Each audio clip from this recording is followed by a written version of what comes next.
在长达10多天的闭关之后，叶晨终于走出了香榭丽温泉的半山别墅。闭关的10余日，对叶晨来说就像是辗转难眠的夜晚，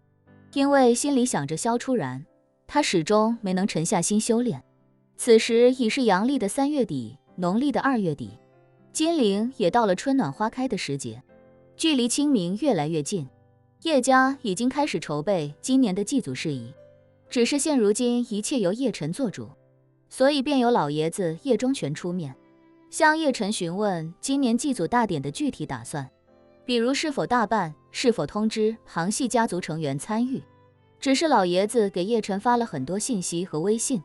一直都没有得到回复，于是他便给叶晨留言，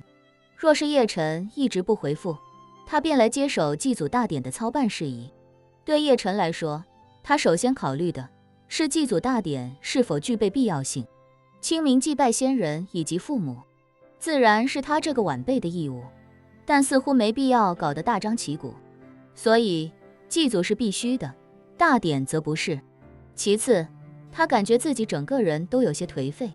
这种状态下也就更不适合操办大典。于是在考虑之后，叶晨决定今年的祭祖一切从简，不再铺张浪费，也不再允许旁系家族到叶灵山去，只让叶家直系成员在叶灵山虔诚祭拜。而此时叶忠全已经为祭祖大典的事情忙活几天了。叶忠全年纪大了，越是知天命的年纪，就越是在意这些祭拜先人的礼数，因为总会不自觉地联想到自己现在祭拜先人的心虔诚一些，也自然希望将来子孙后代祭拜自己时，也能够如自己这般虔诚。可是忽然收到叶晨消息，见叶晨不打算举办大典，他虽然心有不甘，但也不好越俎代庖，于是只能把所有准备工作全部叫停。叶晨站在山脊，看着辽阔的风景，一时间陷入迷茫。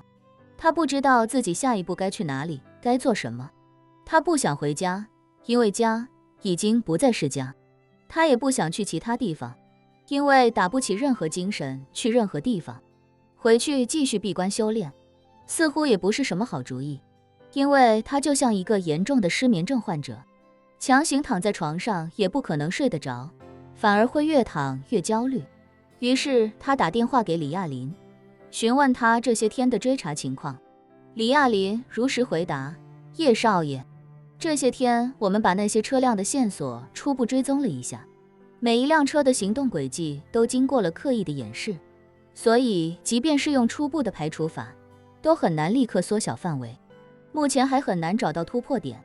估计至少还需要2个月的时间来对这些车辆进行第一轮筛选。到时候我们至少能够筛掉60%的车辆，然后再对剩下的40%进行第2轮筛选。叶晨听得头皮发麻，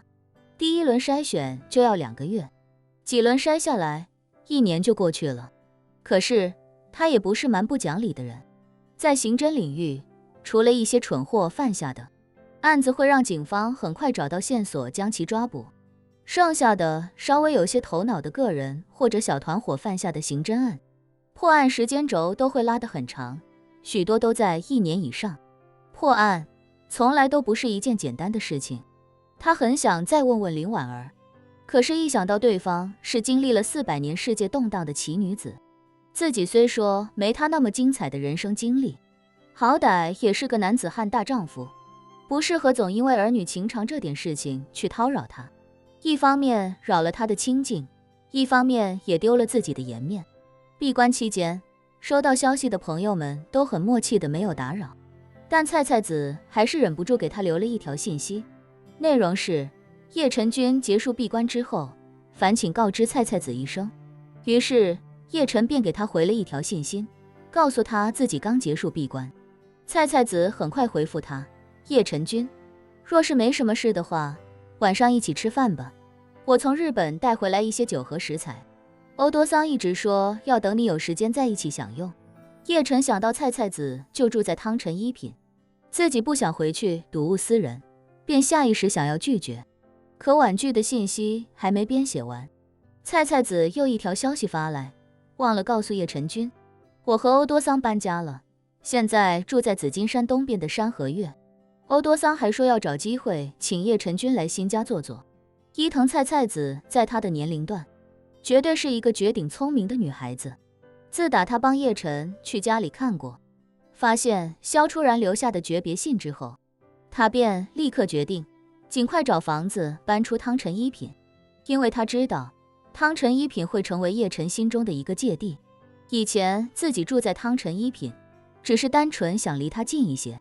现在这里已经成了叶晨无法释怀的地方。自己和父亲继续住在这里，只会弄巧成拙。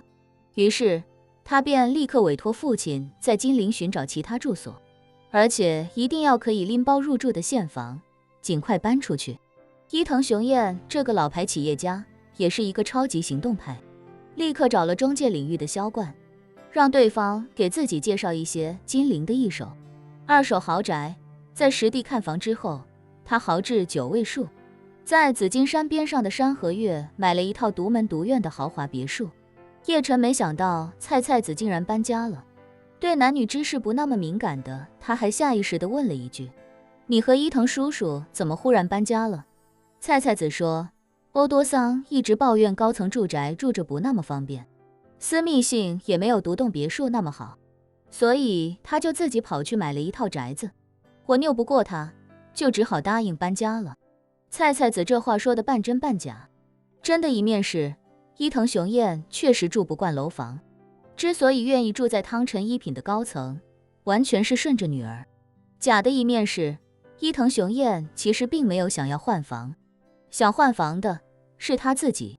叶晨此时也没多想，伊藤雄彦本身就是日本顶级的富豪，他在京都的宅邸自己也去过，大到几乎可以挂个牌子收门票的地步，让这种大佬住高层楼房，他肯定不适应。想换独栋别墅也是人之常情。一想到伊藤雄彦也希望自己去他们的新家坐坐，正愁无处可去的叶晨便索性答应下来，道：菜菜子，你把地址发给我，我晚点过去。太好了，菜菜子激动不已。叶晨君记得早点来，陪欧多桑聊会天，他一直念叨你。好，叶晨答应下来，说我一会就过去。